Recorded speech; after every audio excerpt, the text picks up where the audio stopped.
Well, from two NFL brothers to the two brothers covering the NFL, I wanted to jump on this, John. So I'll give you my top five right now as far as this, but we're going to jump on to something else. So I think Tennessee takes Cam Ward. They need a quarterback. He's probably the best quarterback that's coming out. I think he's better than Sanders, so I think he goes there. Abdul Carter goes to Cleveland. You know what? All of a sudden, Myles Garrett might start scratching his head thinking, I got a guy on the other side, and so now I'm going to get a lot more single blockers coming on me. I think that could be pretty interesting. Maybe that keeps Myles Garrett there, John.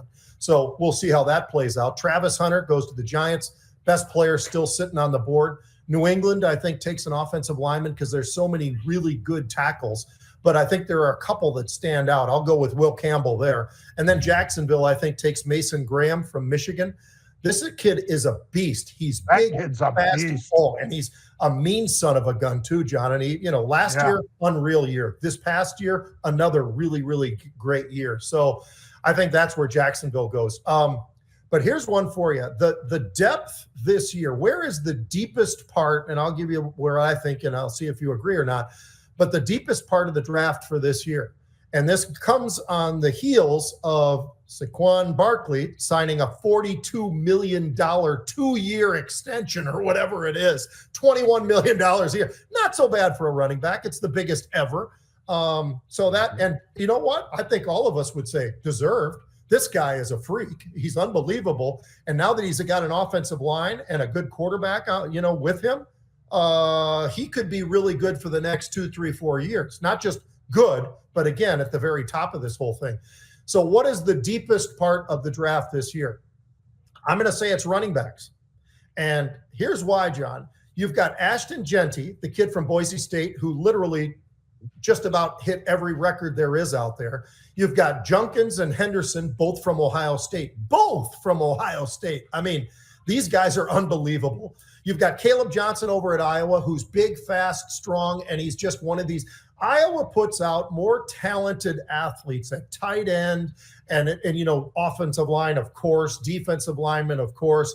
The great corner this past year that on his birthday returns the ball for a touchdown. I mean, they just have talent for a team that doesn't seem to really be in the mix at the end of the year, but they have some spotty guys that are unbelievable. I think that Hampton kid out of North Carolina is unreal. Sampson out of Tennessee. I mean, the depth there at running back, I think, is the deepest of all of them. Do you agree, or what's your thoughts right now if you were looking at the draft and knowing what these GMs are looking at? And by the way, because it's so deep, that actually could push some of these guys a little bit deeper into the draft too, because there's so many of them that are damn good.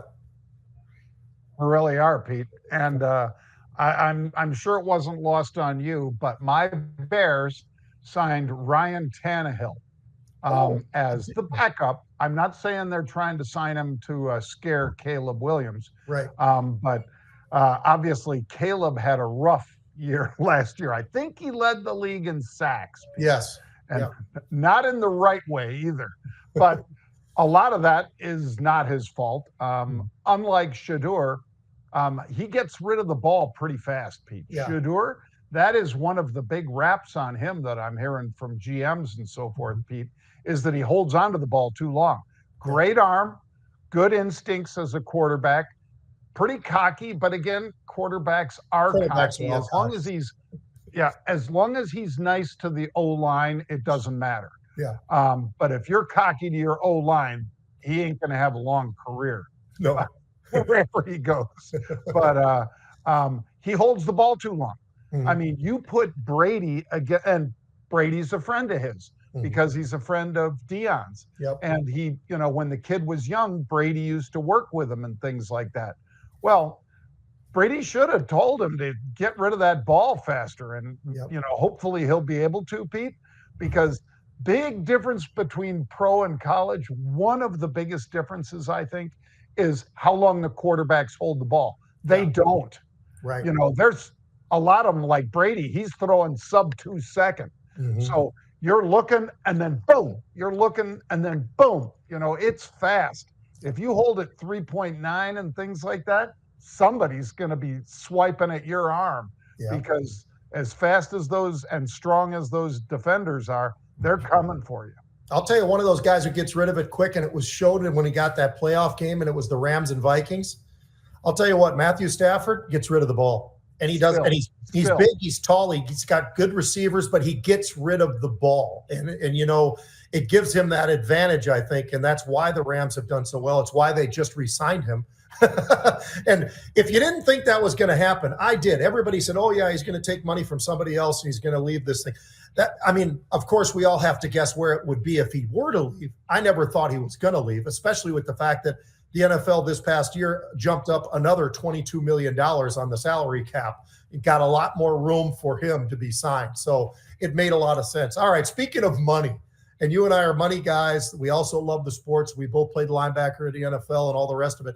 John, Stevie Billions Cohen is absolutely unbelievable. And I just wanted to run this by you because I don't think enough people really pay attention to this side of Major League Baseball. So how about this?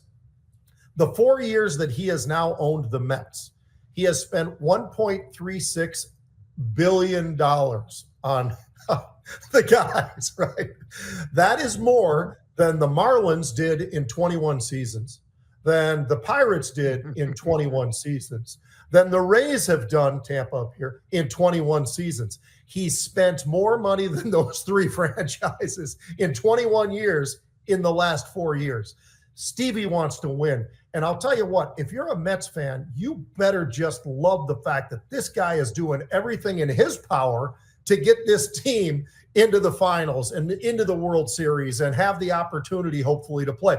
Has it happened? Well, you know, you can't always buy it, but I'll tell you what, you can sure get a lot of guys. How about the fact that he signed this Juan Soto, John, $765 million contract? I don't know. It seems to me at 162 games and all the rest of it, you know, this guy's getting paid pretty damn good every single game, every single week.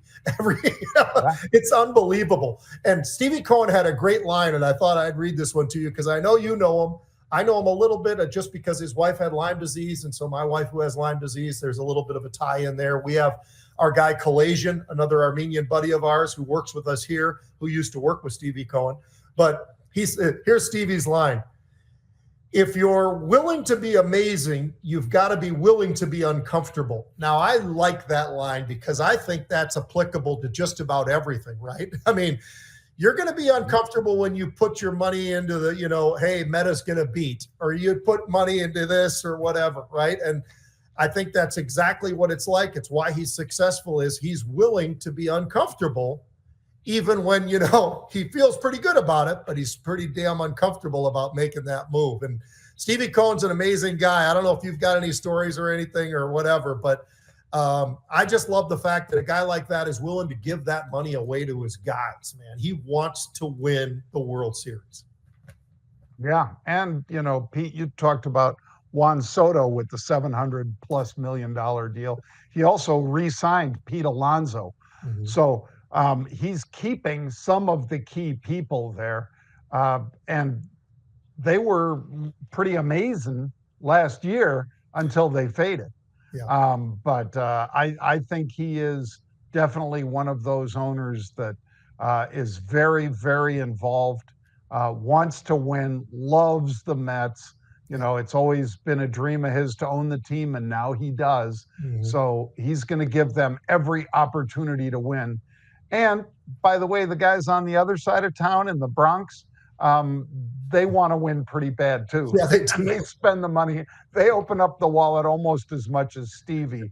Yeah. And Magic, who did win it this past year with the Dodgers, he doesn't mind spending money either, Pete. No. So this is it's those three teams are just making these players wealthier than avarice. It's amazing. Yeah, you're right about the Dodgers and Magic Johnson. Let me tell you something. You got to love the guy because he was one of the greatest athletes, one of the best basketball players in the history of the NBA and college and everything at Michigan State.